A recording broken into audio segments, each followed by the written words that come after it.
जी, कैसे हैं आप? उम्मीद करता हूं जहां भी होंगे अपनी अपनी फैमिली के साथ प्यार और मोहब्बत के साथ रह रहे होंगे।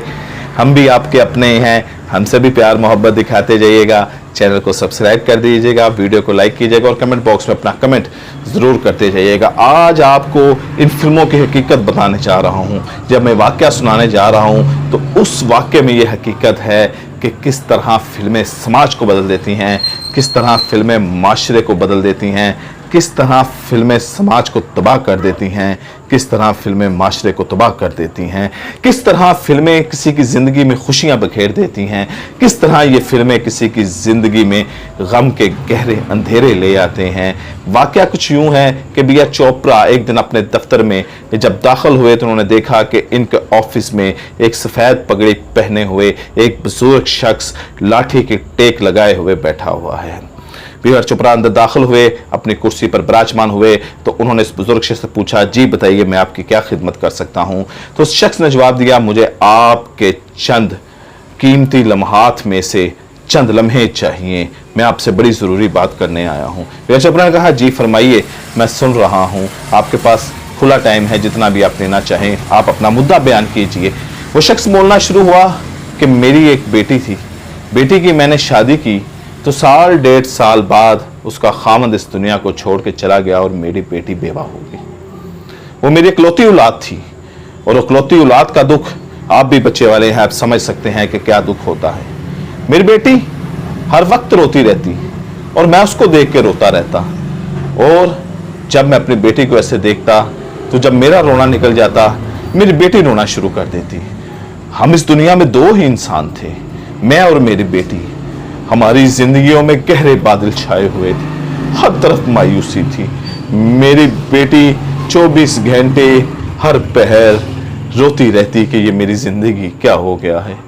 साल डेढ़ साल बाद मेरे बाप ने साल डेढ़ साल पहले मेरी शादी की, कितने नाजों नखरों से मुझे विदा किया, अपनी जिंदगी की सारी जमा पूंजी लगा दी।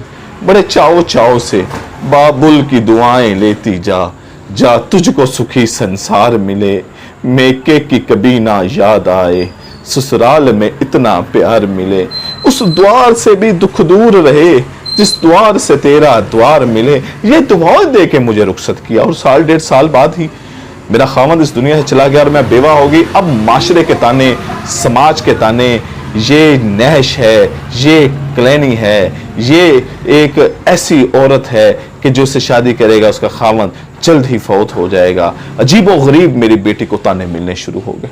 हम बड़े गमों के साए में डूबे हुए थे, हमारे आंसुओं से अब हमारा नाक भी डूब चला था। मैं घर से बाहर नहीं निकल सकता था, मैं अपनी बेटी को अकेला छोड़ के कहीं नहीं जा सकता था। मेरी बेटी ने अपने आप को एक कमरे में बंद कर लिया।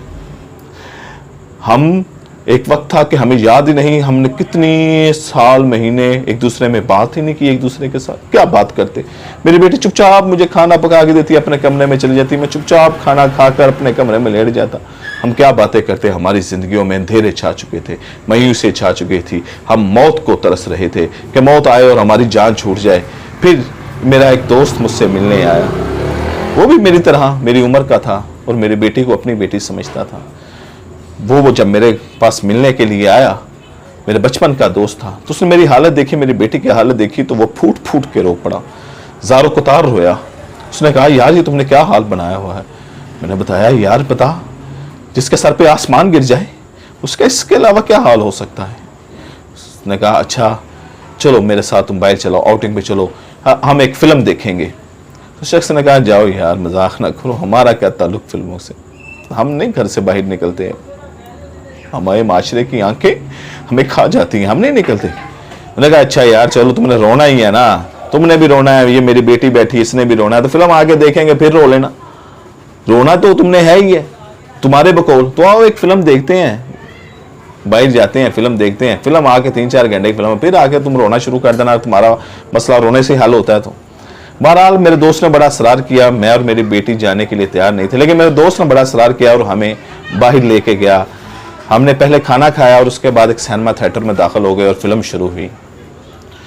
अब ये फिल्म जो है, इस फिल्म का नाम आपने सुना होगा, अपने दौर की बड़ी हिट फिल्म थी हमरास। जी हाँ, राजकुमार जी की और सुनील दत्त की फिल्म। और जब ये फिल्म ख़त्म हुई, ये तीनों घर वापस आ गए, तो अगले दिन उस शख्स ने अपनी बेटी से कहा, बेटी मैं जैसे जैसे फिल्म देख रहा था तुम्हारी ज़िंदगी मेरे आगे घूम रही थी। वो पर्दा स्क्रीन पर हमराज नहीं तुम्हारी फिल्म चल रही थी। उस फिल्म का भी ऐसे ही स्क्रिप्ट होता है कि हीरोइन होती है, हीरोइन का खामद फौत हो जाता है, फिर वो दूसरी शादी कर लेती है और उससे खुशी रहना शुरू कर देती है। तो उसने कहा बेटा तुम भी दूसरी शादी करो। और साथ ही वो जो शख्स बुजुर्ग बैठा होता है वो गाना गुनगुनाता है और मैंने अपनी बेटी को ये गाना सुनाया, न मुंह छुपा के जियो न सर झुका के जियो, गमों का दौर भी आए तो मुस्कुरा के जियो, न सर झुका के जियो न मुंह छुपा के जियो। और जब ये गाना मैं गुनगुनाता रहता अक्सर और बेटी को उसका मोराल ऊंचा करता रहता, और जब उसके अंदर हौसला बढ़ गया तो मैंने देखा मेरी बेटी भी एक दिन ये गाना गुनगुना रही है, हंडिया पका रही है और ये गाना गुनगुना रही है, न मुंह छुपा के जियो न सर झुका के जियो, गमों का दौर भी आए तो मुस्कुरा के जियो। तो मैंने अपनी बेटी से कहा बेटी अब तुम शादी कर लो, दूसरी शादी के लिए तैयार हो जाओ। तो बेटी ने भी हामी भर दी, तो मैंने अपनी बेटी की शादी कर दी है। हमें अच्छा दामाद मिल गया है, मुझे मेरी बेटी को अच्छा खामद मिल गया है और मेरी बेटी हंसी खुशी ज़िंदगी गुजार रही है। मैं भी अपने घर में पुरसुकून हूँ। अब रौनकें हैं, अब मेरी बेटी और मेरा दामाद घर में आते हैं, उनके बच्चे हैं, तो हर हमारी जो ज़िंदगी है उसमें खुशियाँ बिखर गई हैं। तो मैं आज आपका शुक्रिया अदा करने आया हूँ B.R. चोपड़ा साहब कि आपकी फिल्म की वजह से मेरी और मेरी बेटी की ज़िंदगी तबाह होने से बच गई, बर्बाद होने से बच गई, कि आपकी फिल्म ने हमें एक नया जोश दिया, एक नया वलवला दिया, मेरी बेटी को एक नए सिरे से ज़िंदगी गुजारने के लिए जो हौसला दिया, मैं उसके लिए आपका शुक्रिया अदा करने आया हूँ। मेरी बेटी की आंखों में आंसू थम गए, मैं उसका शुक्रिया अदा करने आया हूँ। मेरे बाप ये जो अपनी बेटी को देख के दुखी होता था, वो अपनी बेटी को अब घर में खुश देखकर पुरसुकून है, इसका शुक्रिया अदा करने आया हूँ। B.R. चोपड़ा साहब आपका शुक्रिया। इस तरह समाज में ये फिल्में अपना एक बदलाव लाती थी। हर ऐसे दौर था वो कि हर फिल्म में मैसेज होता था, सोसाइटी की बेहतरी के लिए काम होता था। ये सकाफती वार होती थी, ये कल्चरल वार होती थी जो माशरे को बदलती थी, जो समाज को बदलती थी, और ये बड़ी खूबसूरत फिल्म थी। और ऐसे ही इनको एवरग्रीन हिट बॉलीवुड फिल्में नहीं बोला जाता। और आज भी जो पुरानी फिल्में हैं उनके चाहने वाले ज़्यादा हैं बनिस्बत नई फिल्मों के। नई फिल्मों में देखें उनमें भी मैसेज होते हैं, उनमें भी पैगामात होते हैं। फिल्म होती वही है जो माशरे की इस्लाह के लिए हो।